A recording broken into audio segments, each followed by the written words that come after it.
Resumen de la Biblia del Libro de los Hechos. Parte número 2. La Iglesia en Jerusalén. Capítulo 3 al 7. Introducción. Después del descenso del Espíritu Santo, la Iglesia nació con poder en Jerusalén. Los discípulos, que antes habían sentido miedo y confusión, ahora estaban llenos de valor y convicción. El fuego del Espíritu ardía en sus corazones. Y sus labios proclamaban con gozo: Jesús vive, y su poder no tiene fin. El mensaje del Evangelio se extendía por las calles, por los patios del templo, por los hogares y las plazas. Los enfermos eran sanados, los oprimidos eran liberados.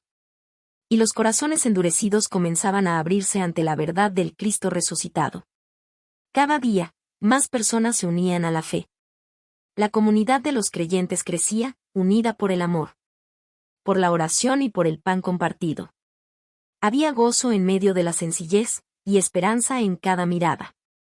El poder de Dios obraba entre ellos de manera visible, llenando a Jerusalén de un mensaje que no podía ser silenciado. Pero con el crecimiento también llegaron los desafíos. Los corazones de los poderosos se llenaron de enojo. Y la oposición se levantó con fuerza. Las amenazas, los juicios y las persecuciones intentaron apagar la luz. Pero cuanto más la golpeaban, más brillaba. Este es el relato de una iglesia valiente, nacida en medio del fuego y guiada por el Espíritu. Es la historia de hombres y mujeres que, aún frente al peligro, se mantuvieron firmes por amor a Cristo. Una historia donde la fe triunfa sobre el miedo. Y la esperanza se levanta sobre la adversidad. Así comienza el siguiente capítulo del plan de Dios. La expansión del Evangelio desde Jerusalén, donde el poder del Espíritu Santo continúa transformando vidas.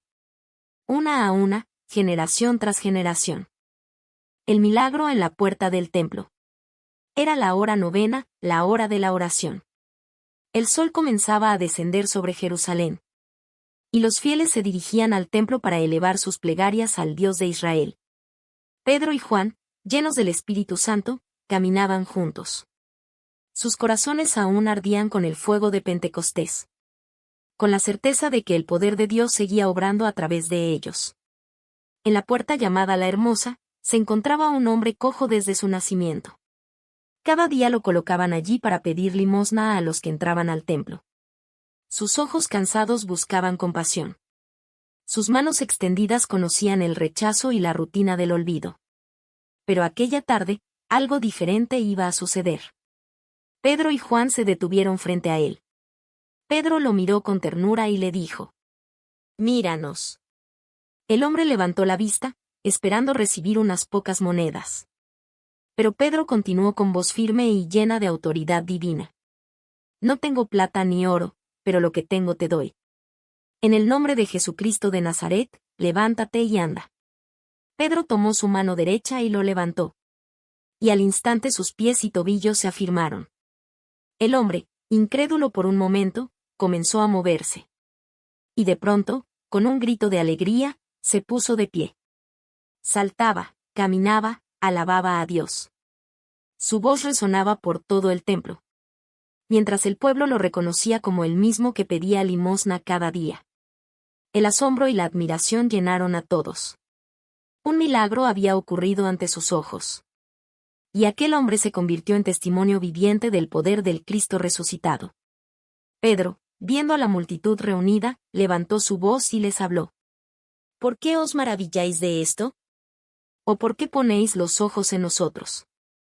Como si por nuestro poder o piedad hubiésemos hecho andar a este hombre. El Dios de Abraham, de Isaac y de Jacob ha glorificado a su Hijo Jesús». Pedro proclamó con valentía que aquel Jesús, crucificado por los hombres, había resucitado con poder. Y que en su nombre los enfermos sanaban, los corazones eran transformados. Y el reino de Dios se manifestaba entre ellos. Muchos creyeron aquel día. La fe se extendía, las almas eran añadidas a la iglesia. Y la gracia del Señor se derramaba con abundancia. El hombre sanado no dejó de seguir a Pedro y a Juan, entrando con ellos al templo, caminando, saltando y alabando a Dios. Y mientras la multitud se maravillaba, el mensaje del Evangelio continuaba floreciendo en los corazones. Así comenzó una nueva etapa del testimonio cristiano. Una iglesia viva, donde cada milagro era una semilla de fe. Y cada palabra, una llama encendida por el Espíritu Santo. Persecución y valentía apostólica. El crecimiento del Evangelio llenó a Jerusalén de esperanza. Pero también despertó la ira de los líderes religiosos. El nombre de Jesús se oía en cada calle. Y los milagros realizados por los apóstoles no podían pasar desapercibidos. Mientras la multitud glorificaba a Dios por las señales y prodigios.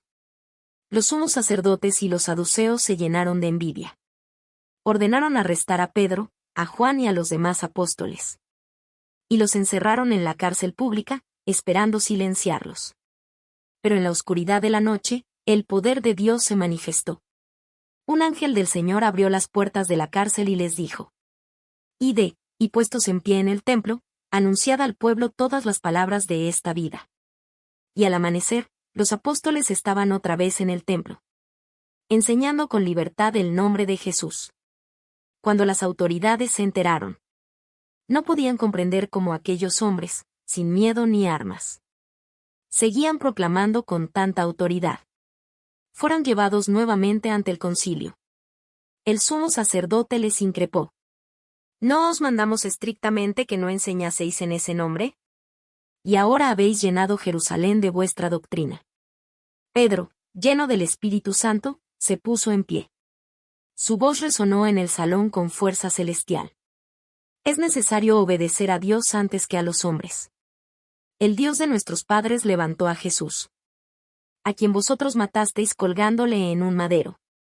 A él, Dios ha exaltado con su diestra como príncipe y salvador. Las palabras de Pedro estremecieron el lugar.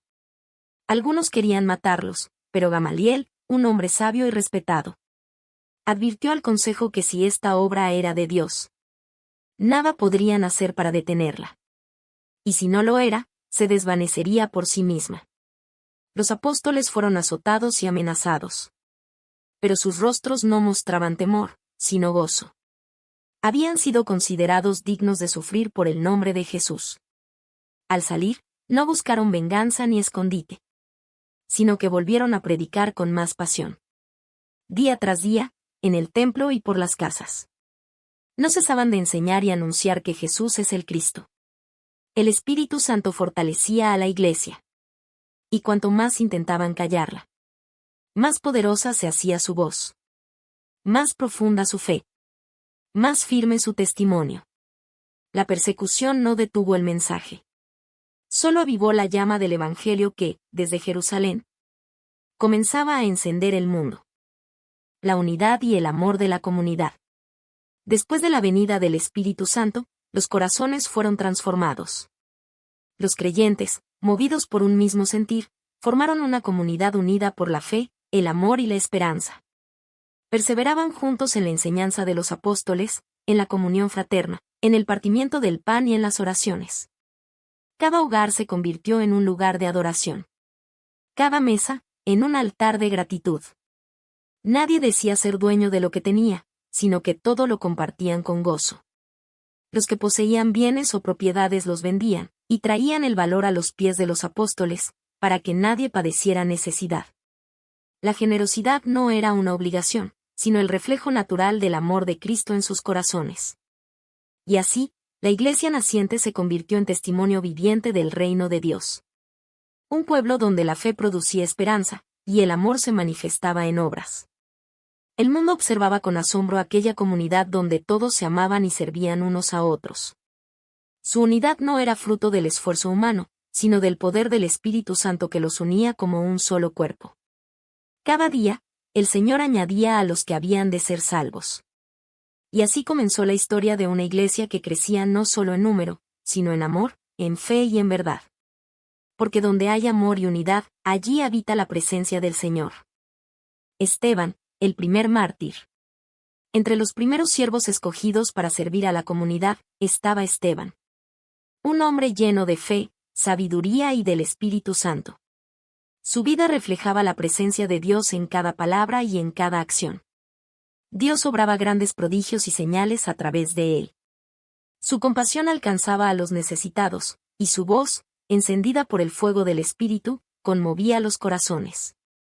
Pero su testimonio provocó la oposición de algunos líderes religiosos. No podían resistir la sabiduría con la que hablaba. Así que levantaron falsos testigos, acusándolo de blasfemar contra el templo y contra la ley. Esteban fue llevado ante el concilio. Sin temor, comenzó a hablar, recordando la historia de Israel. Como Dios había guiado a Abraham, a Moisés y a los profetas. Y como el pueblo una y otra vez había rechazado a los mensajeros de Dios. Su rostro resplandecía como el de un ángel. Y sus palabras cortaban el corazón de quienes lo escuchaban. Duros de cerviz. Resistís siempre al Espíritu Santo. Al mencionar al justo, a Jesús, el Hijo de Dios, la multitud se enfureció. Pero Esteban, lleno del Espíritu Santo, levantó la vista al cielo y exclamó: He aquí, veo los cielos abiertos, y al Hijo del Hombre de pie a la diestra de Dios. Mientras las piedras caían sobre él, Esteban oró con ternura: Señor Jesús, recibe mi espíritu. Y con un último aliento de amor, dijo: Señor, no les tomes en cuenta este pecado. Luego, cayó de rodillas, y durmió en paz. Su muerte no fue una derrota, sino un testimonio eterno. De su sacrificio brotó nueva vida. Porque la sangre de los mártires se convirtió en semilla del Evangelio. Y entre los que presenciaron su muerte estaba Saulo, quien más adelante conocería al mismo Cristo al que Esteban vio glorificado. Así, el primer mártir de la Iglesia nos recuerda que la fe verdadera no teme a la muerte, porque sabe que más allá del dolor está la gloria de Dios. Conclusión. La Iglesia en Jerusalén enfrentó milagros y persecuciones, gozo y lágrimas. Pero en todo, el Espíritu Santo permaneció con ellos. Cada desafío se convirtió en una oportunidad para mostrar la fidelidad de Dios. Cada herida fue testimonio de su poder sanador. Y cada voz silenciada dio lugar a un eco más fuerte de fe. Pedro, Juan, Esteban y tantos otros no buscaron la gloria, sino la obediencia. Su fuerza no venía de la espada, sino del Espíritu. Su victoria no fue humana, sino celestial. Y así, la fe en Cristo no se apagó ante las amenazas ni ante la muerte. Porque la luz del Evangelio brillaba incluso en medio de la oscuridad. De las calles de Jerusalén surgió una comunidad viva, ardiente y valiente. Una iglesia unida en amor, fortalecida por la oración y guiada por el Espíritu Santo. Esa pequeña semilla, plantada con lágrimas y regada con fe, se convirtió en un árbol que alcanzaría a las naciones. Hoy, ese mismo espíritu sigue soplando. Sigue inspirando corazones, encendiendo almas. Levantando a quienes creen que Jesús vive y reina. Y así, el mensaje del Evangelio continúa su viaje. De Jerusalén hasta lo último de la tierra. De generación en generación. Hasta que toda lengua confiese que Jesucristo es el Señor.